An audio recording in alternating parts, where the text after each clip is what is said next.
যুক্তরাজ্যের city minister tulip সিদ্দিকের পদত্যাগের পর নতুন করে তোপের মুখে পড়েছেন দেশটির প্রধানমন্ত্রী কিয়ার স্টারমার। সংবাদ মাধ্যম দ্য গার্ডিয়ানকে এক লেবার এমপি বলেছেন, টিউলিপকে মন্ত্রী বানানোর সিদ্ধান্ত ছিল আত্মঘাতী গোল।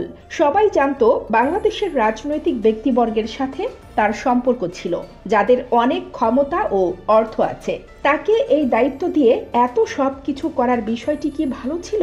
এ সমালোচনা জোরালো হলে আগামী দিনে বিদায় ঘণ্টা বাজতে পারে স্টারমারের। লন্ডনের কিংস ক্রস এলাকায় একটি ফ্ল্যাট রয়েছে টিউলিপ সিদ্দিকের, যেটির মূল্য ১,৯৫,০০০ পাউন্ড, বাংলাদেশি মুদ্রায় ২,৯৩,৯৭,০০০ টাকা।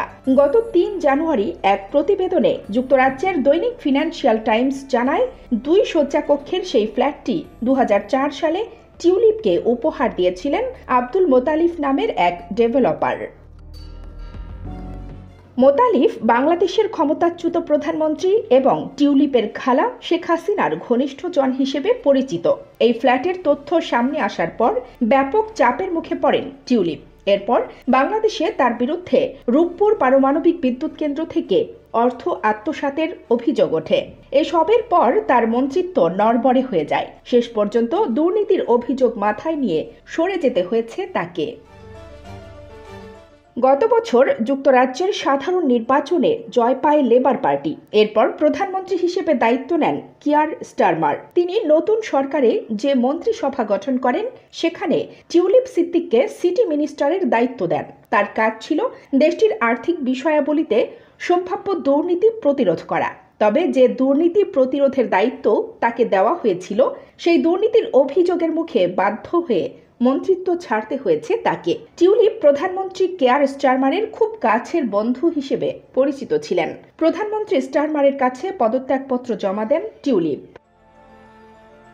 পদত্যাগপত্র গ্রহণ করে টিউলিপকে চিঠি দিয়ে ধন্যবাদ জানিয়ে স্টারমার বলেন, আপনার পদত্যাগ গ্রহণ করতে গিয়ে আমি স্পষ্ট করতে চাই যে স্বাধীন উপদেষ্টা স্যার লরি ম্যাগনাস আমাকে আশ্বস্ত করেছেন মন্ত্রিত্বের আচরণবিধি লঙ্ঘনের কোনো প্রমাণ পাওয়া যায়নি এবং আপনার আর্থিক অনিয়মের কোনো প্রমাণও নেই। স্বাধীন উপদেষ্টার কাছে নিজেকে সমর্পণ করায় এবং সত্য উদ্ঘাটনে পুরোপুরি সহযোগিতা করার জন্য আমি আপনাকে ধন্যবাদ জানাই। পিএম আরও বলেন, ব্রিটেনকে পরিবর্তনের লক্ষ্য নিয়ে আমাদের এজেন্ডা বাস্তবায়নে চলমান বিভ্রান্তি দূর করার জন্য আপনি একটি কঠিন সিদ্ধান্ত নিয়েছেন। সেটি আমি উপলব্ধি করি এবং আপনার জন্য ভবিষ্যতে দরজা সব সময় খোলা রয়েছে তা স্পষ্ট করতে চাই। দুঃখের সঙ্গে আমি আপনার পদত্যাগপত্র গ্রহণ করছি। উল্লেখ্য, ৪২ বছর বয়সী টিউলিপ সিদ্দিক লেবার পার্টির সদস্য হন মাত্র ১৬ বছর বয়সে। ২০১৫ সালের পার্লামেন্ট নির্বাচনে পূর্ব লন্ডনের হ্যাম্পস্টেড আসন থেকে প্রথমবারের মতো প্রার্থী হন। তারপর থেকে এ পর্যন্ত ওই আসনে ৪ বার প্রার্থী হয়েছেন টিউলিপ, প্রতিবারই জয়ী হয়েছেন। কানিজ ফাতেমা নিপা, খবর সংযোগ।